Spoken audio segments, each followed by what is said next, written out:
Hello everyone, ನಮಸ್ತೆ ಸ್ನೇಹಿತರೆ. ಎಲ್ಲರೂ ಹೇಗಿದ್ದೀರಾ? ಎಲ್ಲರೂ ಆರಾಮವಾಗಿದ್ದೀರಾ ಅಂತ ಹೇಳ್ಬಿಟ್ಟು ಅನ್ಕೋತೀನಿ. अस्सलाम वालेकुम दोस्तों, कैसे हैं आप सब लोग? उम्मीद है कि आप सब खैरियत से होंगे. ಇವತ್ತು ನಾನು ನಿಮಗೆ ದಮ್ ಬಾಂಗಡೆಯನ್ನು ಮಾಡಿ ತೋರಿಸ್ತಾ ಇದ್ದೀನಿ. ಇದಕ್ಕೋಸ್ಕರ ನಾನು ಸಣ್ಣದಾಗಿರುವಂತಹ ಬಾಂಗಡೆ ತಗೊಂಡಿದ್ದೀನಿ. ಯಾಕಂದರೆ ಇದು ಸಣ್ಣ ಸಣ್ಣ ಬಾಂಗಡೆ ಹಾಕಿದ್ರೆ ಟೇಸ್ಟ್ ಜಾಸ್ತಿ ಬರುತ್ತೆ, ಚೆನ್ನಾಗಿ ಬರುತ್ತೆ ಮತ್ತು ಬೇಗ ದಮ್ ಆಗುತ್ತೆ ಅಂತ ಹೇಳ್ಬಿಟ್ಟು ಈ ರೀತಿ ಮಧ್ಯದಲ್ಲಿ ಕಟ್ ಮಾಡ್ಕೊಂಡಿದ್ದೀನಿ. आज मैं आप लोगों को दम बांगड़े बनाकर दिखा रही हूँ.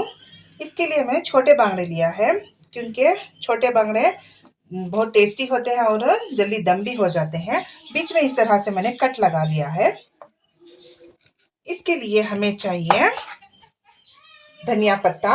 ಇದಕ್ಕೋಸ್ಕರ ನಮಗೆ ಬೇಕಾಗಿರುವಂಥದ್ದು ಕೊತ್ತಂಬರಿ ಸೊಪ್ಪು, ಒಂದು ಮುಷ್ಟಿ ಕೊತ್ತಂಬರಿ ಸೊಪ್ಪನ್ನು ತಗೊಂಡಿದ್ದೀನಿ. एक मुट्ठी मैंने हरिया धनिया लिया है. एक मीडियम साइज का टमाटर, ಒಂದು ಮೀಡಿಯಂ ಸೈಜಿನ ಟೊಮಾಟೊ ಹಣ್ಣನ್ನು ತಗೊಂಡಿದ್ದೀನಿ. 3 ಮೀಡಿಯಂ ಸೈಜಿನ ಈರುಳ್ಳಿಯನ್ನು ತಗೊಂಡಿದ್ದೀನಿ. 3 ಮೀಡಿಯಂ साइज के प्याज लिया है.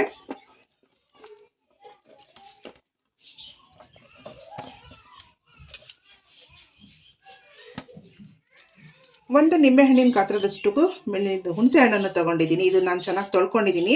ಇದು ತುಂಬ ಹುಳಿ ಇದೆ, ಹಾಗಾಗಿ ಇಷ್ಟು ತಗೊಂಡಿದ್ದೀನಿ. ನೀವು ಇನ್ನೂ ಸ್ವಲ್ಪ ನಿಮ್ಮ रुचिಗೆ ತಕ್ಕಂಗೆ ನೀವು ಹಾಕ್ಕೊಳ್ಳಿ. मैं यहाँ पर इमली ले रही हूँ, एक नींबू के साइज उतना, क्योंकि ये बहुत खटास वाली इमली है, इसलिए इतनी छोटे ले रही हूँ. अब आपके स्वाद अनुसार आप भी ज़्यादा ले सकते हैं. इसको मैंने धो लिया है. 2 ಟೇಬಲ್ ಸ್ಪೂನ್ ಮಿರ್ಚಿ ಪೌಡರ್, 2 ಟೇಬಲ್ ಸ್ಪೂನ್ ಕೆಂಪು ಮೆಣಸಿನ ಪುಡಿ, 2 ಟೇಬಲ್ ಸ್ಪೂನ್ ಬೆಳ್ಳುಳ್ಳಿ ಶುಂಠಿ ಪೇಸ್ಟ್ ತಗೊಂಡಿದ್ದೀನಿ. 2 ಟೇಬಲ್ ಸ್ಪೂನ್ अदरक लहसुन का पेस्ट लिया है.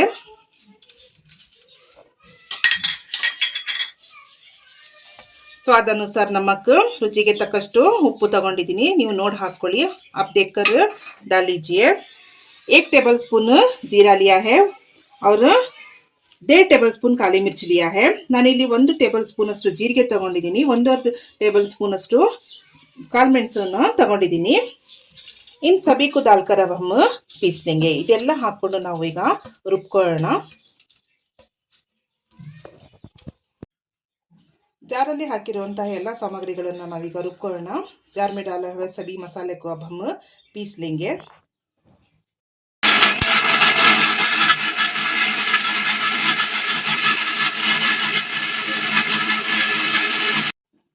अब हम इसमें बांगड़े डाल लेंगे. इवाग ನಾವು ಇದರಲ್ಲಿ ಬಾಂಗಡೆಯನ್ನು ಹಾಕಿ ಮಿಕ್ಸ್ ಮಾಡ್ಕೊಳ್ಳೋಣ. मसाले के साथ इन बांगड़ों को मिला लेंगे.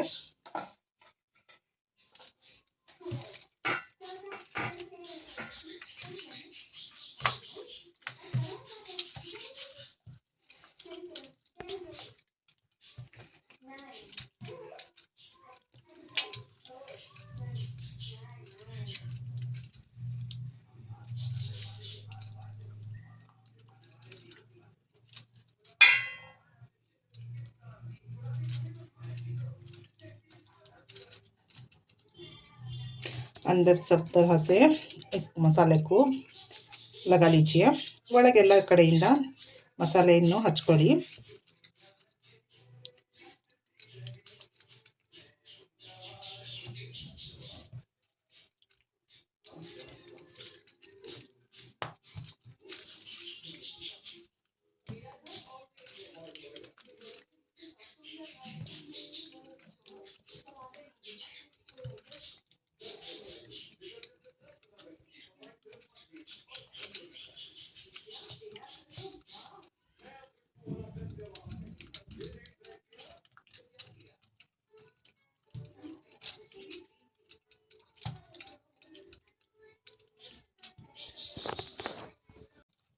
ನೋಡಿ ಚೆನ್ನಾಗಿ ಮಸಾಲೆ ಎಲ್ಲ ಮಿಕ್ಸ್ ಆಗಿದೆ. देखिए अच्छी तरह से मसाले मिल गए हैं. अब हम इस तरह से एक पतीला लेंगे.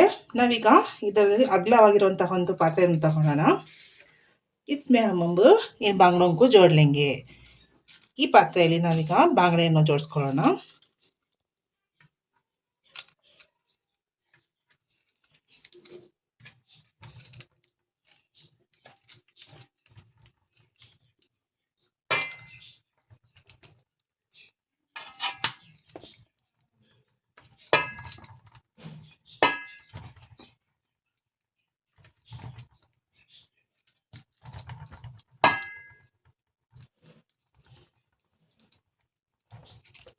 ऐसा पतीला लेंगे तो अच्छी तरह से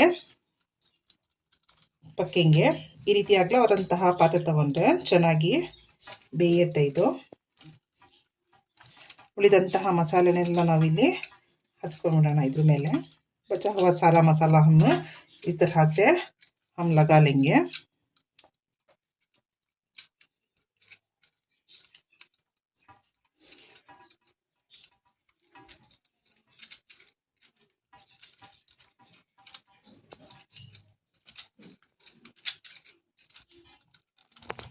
अच्छे से सारा मसाला यहाँ पर लगा दिया है. अभी ಚೆನ್ನಾಗಿ ಎಲ್ಲ ಮಸಾಲೆನ ಇಲ್ಲಿ ಹಾಕ್ಬಿಟ್ಟಿದ್ದೀನಿ. ಇವಾಗ ನಾವು गैस ಹಚ್ಕೊಂಡ್ಬಿಟ್ಟು ಕಾವಲಿಯನ್ನು ಇಟ್ಕೊಳ್ಳೋಣ. अब हम गैस को चलाकर तवा रख लेंगे. हाई फ्लेम में इसको गरम कर लेंगे. हाई फ्लेम ಅಲ್ಲಿ ಇದನ್ನ ಬಿಸಿ ಆಗಕ್ಕೆ ಬಿಡೋಣ. तवा गरम हो गया है. अब हम इस पर पतीला रख लेंगे. ಕಾವಲಿ ಬಿಸಿ ಆಗಿದೆ. ಇವಾಗ ನಾವು ಅದರ ಮೇಲೆ ಪಾತ್ರೆಯನ್ನು ಇಟ್ಕೊಳ್ಳೋಣ. हाई फ्लेम में ही इसको रखने दीजिए. ಹೈ ಫ್ಲೇಮಲ್ಲೇ ಇದನ್ನು ಇಡಿ. ಈಗ ಸೈಡಿಂದ ಎಣ್ಣೆಯನ್ನು ಹಾಕ್ಕೊಂಡು ಬನ್ನಿ. साइड से आप तेल को डालिए बीच में. इसमें थोड़ा भी पानी का इस्तेमाल नहीं करेंगे. ये तेल में ही दम होते हैं. ಇದರಲ್ಲಿ ಸ್ವಲ್ಪ ನೀರು ಹಾಕಲ್ಲ. ಈ ಎಣ್ಣೆ ಎಲ್ಲ ಇದು ದಮ್ ಆಗುತ್ತೆ.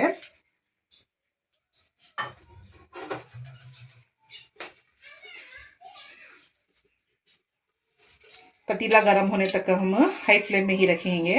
ಈ ಪಾತ್ರೆ ಬಿಸಿ ಆಗೋ ತನಕ ನಾವು ಹೈ ಫ್ಲೇಮ್ ಅಲ್ಲೇ ಇಡೋಣ.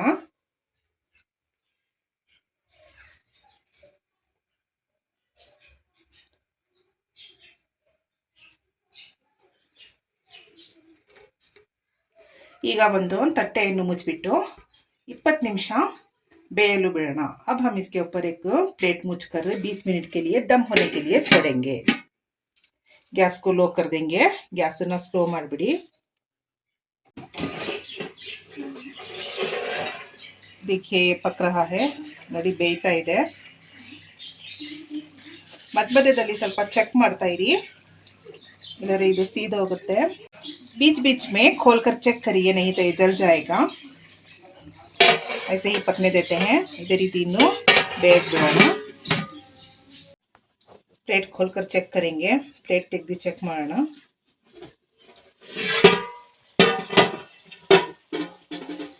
ಬೇಯ್ತಾ ಇದೆ. यहाँ पर मछली को पलटना नहीं है.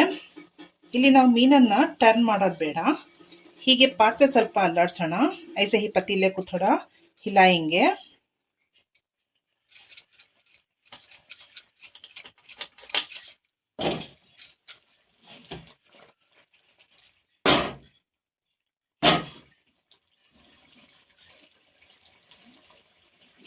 ಮತ್ತೆ प्लेट मुच्ची बेलू बिड़ोಣ. ऐसे ही प्लेट मुझकर पकने के लिए छोड़ेंगे. देखिए ये बन गया है.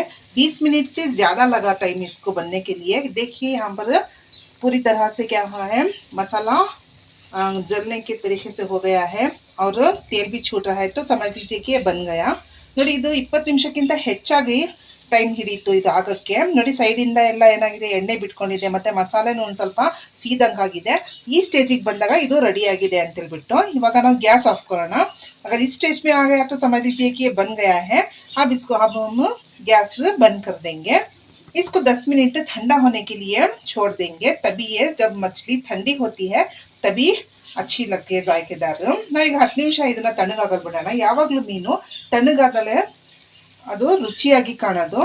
ಹಾಗಾಗಿ ತಿನ್ನಕ್ಕೂ ರುಚಿಯಾಗೂ ಇರುತ್ತೆ. ಇದನ್ನ ಫುಲ್ಲು ತಣ್ಣಗಾಗೋ ತನಕ ನಾವು ಬಿಟ್ಬಿಡೋಣ. तो पूरी तरह से ठंडा होने के लिए इसको अब हम छोड़ देंगे. देखिए पूरी तरह से बनकर ठंडा होकर तैयार हो गया है. ನೋಡಿ ತಣ್ಣಗಾದ್ಮೇಲೆ ಪೂರ್ಣವಾಗಿ ಆಗಿದೆ. ಇವಾಗ ನಾವು ಇದನ್ನ ಸರ್ವ್ ಮಾಡ್ಕೊಳ್ಳೋಣ. देखिए अब हम इसको सर्व कर लेंगे. देखिए कैसी दिख रही है. ನೋಡಿ ಹೆಂಗೆ ಕಾಣ್ತಾ ಇದೆ. ತಣ್ಣಗಾದ್ಮೇಲೆ ತುಂಬ ರುಚಿಕರನೂ ಆಗಿರುತ್ತೆ. ठंडा होने पर बहुत जायकेदार भी होती है. चलिए अब हम इसको सर्व कर लेंगे. ಬನ್ನಿ ಇವಾಗ ಇದನ್ನು ನಾವು ಸರ್ವ್ ಮಾಡ್ಕೊಳ್ಳೋಣ. देखिए दोस्तों, दम बांगड़े बनकर तैयार हैं। आप लोगों को आज का ये वीडियो पसंद आया हो तो लाइक करिए, शेयर करिए, सब्सक्राइब करिए और बेल आइकन को क्लिक करना मत भूलिए। आज का व्लॉग मैं यहीं पर ख़त्म कर रही हूँ। मिलते हैं अगले व्लॉग में। अल्लाह हाफिज़ दोस्तों। ನೋಡಿ ಸ್ನೇಹಿತರೆ, ದಮ್ ಬಾಂಗಡೆ ಸಿದ್ಧವಾಗಿದೆ. ನೀವು ಸಹ ಈ ರೀತಿ ಮಾಡಿ ನೋಡಿ. ಇವತ್ತಿನ ಈ ವಿಡಿಯೋ ನಿಮಗೆ ಇಷ್ಟವಾದರೆ ಲೈಕ್ ಮಾಡಿ, ಶೇರ್ ಮಾಡಿ, ಸಬ್ಸ್ಕ್ರೈಬ್ ಮಾಡಿ ಹಾಗೂ ಬೆಲ್ ಐಕನ್ ಅನ್ನು ಕ್ಲಿಕ್ ಮಾಡೋದನ್ನು ಮರಿಬೇಡಿ. ಇವತ್ತಿನ ವ್ಲಾಗನ್ನು ನಾನು ಇಲ್ಲಿಯೇ ಮುಗಿಸ್ತಾ ಇದ್ದೀನಿ. ಸಿಗೋಣ ಮುಂದಿನ ವ್ಲಾಗಿನಲ್ಲಿ. ಧನ್ಯವಾದಗಳು ಸ್ನೇಹಿತರೆ. Bye bye. Take care everyone.